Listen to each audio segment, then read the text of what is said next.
Hello, everybody. Hello I again. think we might be a tad late. And you know what was going on? Technology.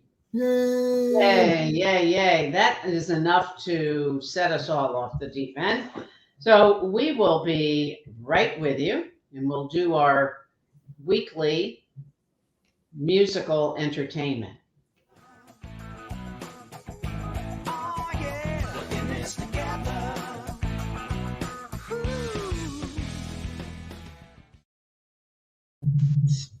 One thing that always gives me some comfort is to know that we are all in this together, That's for especially. sure.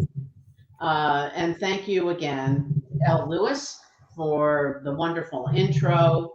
Um, Great to see him recently and hear about all of his wonderful musical accomplishments.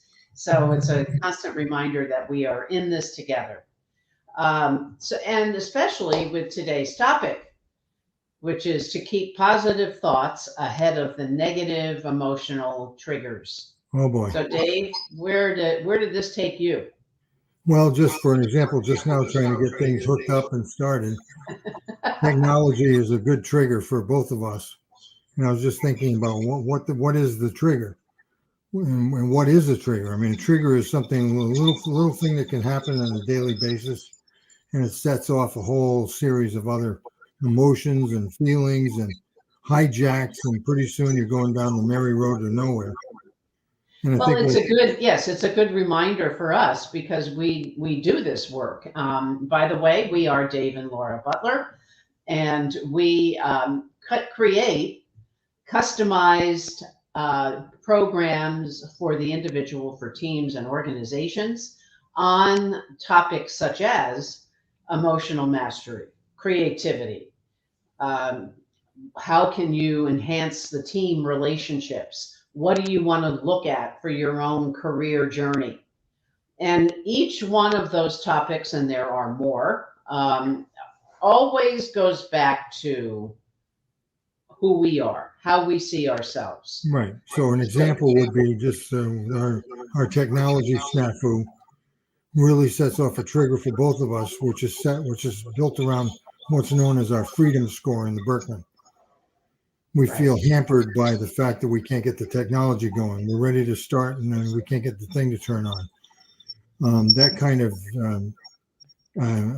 obstacle is like a limit on our freedom, and we neither of us like that. So we get very emotional, upset, pushy, and really what we need to do is to recognize that and calm down. Look at the plugs, figure out which one we have to do, and just take care of it and figure it out. But Well, yeah, it's interesting because my regroup, I was trying to set everything up with a new computer, uh-oh. and the assumption is plug and play.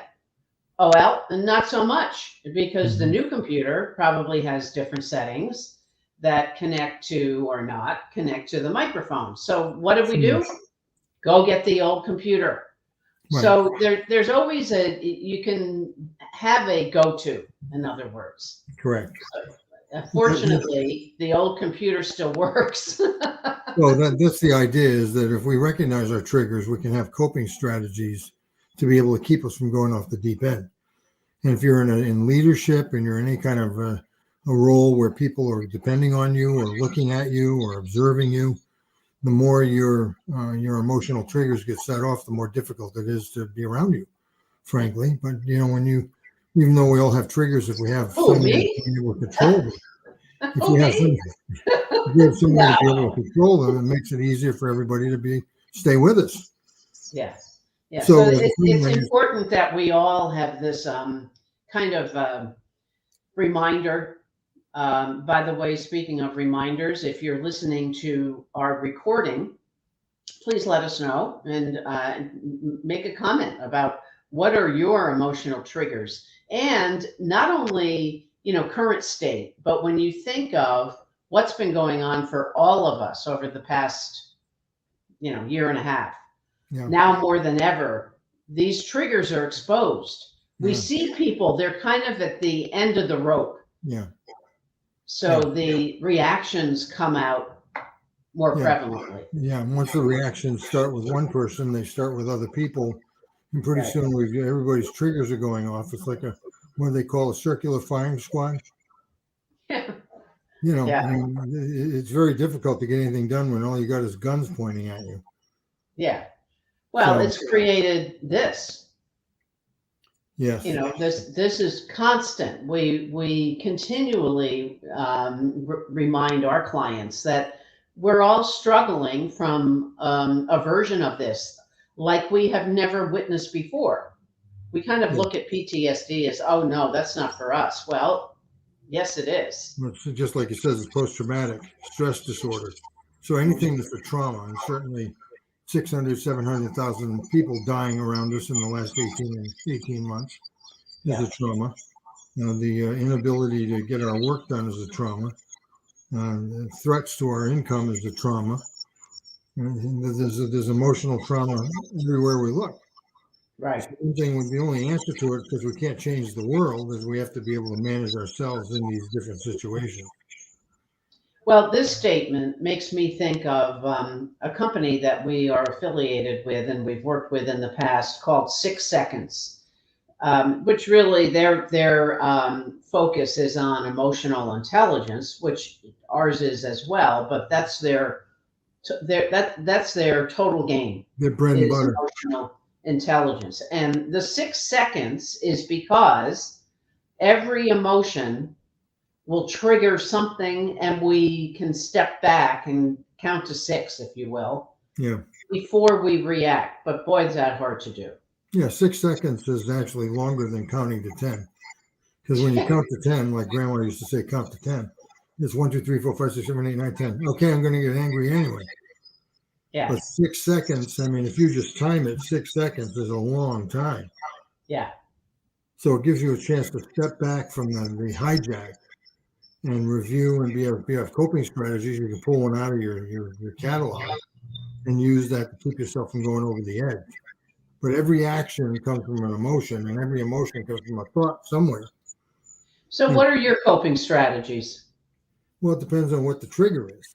Now, my coping strategies for things around the freedom, just like yours, I get very upset when something gets in my way, is to take a breath. I try and use breathing now as a way of slowing it down.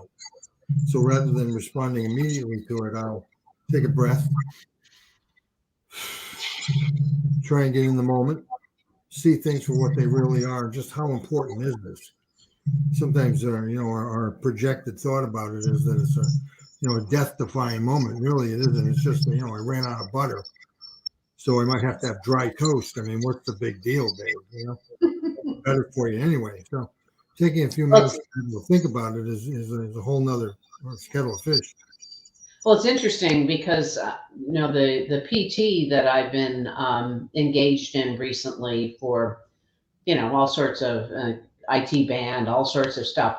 A Mhm. lot of the exercises, most of them are the foundation is breath, and Mhm. it's not just a breathe in and breathe out. It's a deep, slow breath, and I think Yeah. that's really helpful. That habit of stepping away, using, getting the breath into our muscles, into our brain, Mhm. into our lungs, Mhm. is a way that can really help with this emotional trigger as well. Right.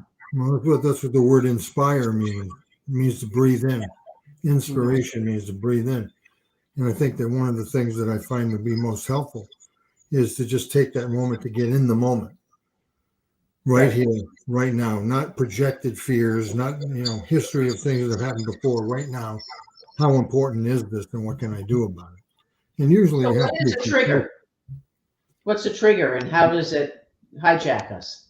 I think a trigger is tied to the notion of what our needs are. That's why the Birkman is such a wonderful tool for us, because what our needs are, you and I both have very high freedom needs, for example. Well, our needs are to be able to do what we want, when we want, the way we want to do it. It's not, do it the way that everybody else has. It's my way or the highway. Mhm. And that's not always going to work for us because there are other factors that impact our ability to do that. Yeah, So, well, I think too, I mean, for those of you who are not familiar, and a lot of people are not familiar with the Birkman tool, it's BIRKMAN.com. We have been using the tool for 25 years plus because, in our opinion, it's the best there is. yeah, And it addresses what Dave is just referencing, the importance of identifying what your motivator, what your needs are. right. When you know what your needs are, you can keep the stress monster at bay Well, you can and be, recognize the trigger. and recognize the trigger and be able to be in your strength zone. So You know, when the answer is usually to meet the need that is causing the trigger to to go off. right, right. So if And you when know we you're, don't know that, we quite often we don't know that because we haven't seen the results of the tool like the Berkman. so Um, if I can continue on the freedom theme, you exercised a coping strategy around freedom. You gave yourself the freedom to go get your other computer. right. There's Which nothing sounds preventing. obvious. It sounds obvious, but I could freeze Right. and say, I don't know what to do now. Well, the other part of that trigger is time. Yeah, Because even though you have the freedom to be able to make the choice, we're under the gun to try and get things hooked up and get things going. So, of course, what the answer is, let's give ourselves more time to get prepared to begin with. But in the moment, imagine that. we have to realize that we started this session a minute late. Does it really make a difference? Is it really going to, cause the fall of Western civilization? I mean, it's Yeah, not I really think that big the a world deal. of live, I think the world of live streams will survive. Yeah, I But think what we did was, I think one of my favorite mottos is move a muscle, change a thought. If we Mhm. get up and do something different, Go get get up your and other get the computer. old computer, Yeah, get up and get out of the brain spin. right, You right. know, go do something. In my case, I exercise. It gets my Yeah. head clear. It causes me to breathe. I can't breathe if I'm not exercise. I can't exercise if I'm not breathing. Mhm. So, which indicates to me the most important step of all of this, which is the ability to be self-aware. Right. And So, when we're self-aware, it opens up our thoughts. right. And if we have a method like the Berkman, we have information we can use while we're thinking. It's possible for us to be able to find several coping strategies. Yes. There are lots of ways that we're free that we don't normally see. I mean, we're free to do this tomorrow. We're free to get online whenever we want to get online. Hmm. So there's an awful lot of freedom in everything we do. But in that moment, the stress is a way of narrowing our focus. So all we know is the microphone doesn't work. We don't see all the Yeah. other options we have, like unplug the microphone and just use the microphone that's built into the computer. Right. We- In other words, we all have options, Right. but we get blinded and the visual becomes so thin. Yeah. So what we have put work life online on the bottom ticker, and also there's the ability to schedule a 30-minute complimentary call with us to talk about some of these triggers Hmm. that might be getting in the way of moving forward. You know, we feel like, oh, how come I feel so blocked? Hmm. You know, what is it that I'm not doing? And usually it's just another pattern. Right. And a lot of times, we think we're prisoners. I've had my clients say, I feel like I'm stuck. I'm locked up in a jail cell. I said, Yeah, well, did you ever go over and try the door? Maybe it's not locked. right, right. There's a lot of things that we can do. We make assumptions, and the assumptions get in our way of our thoughts. That's right.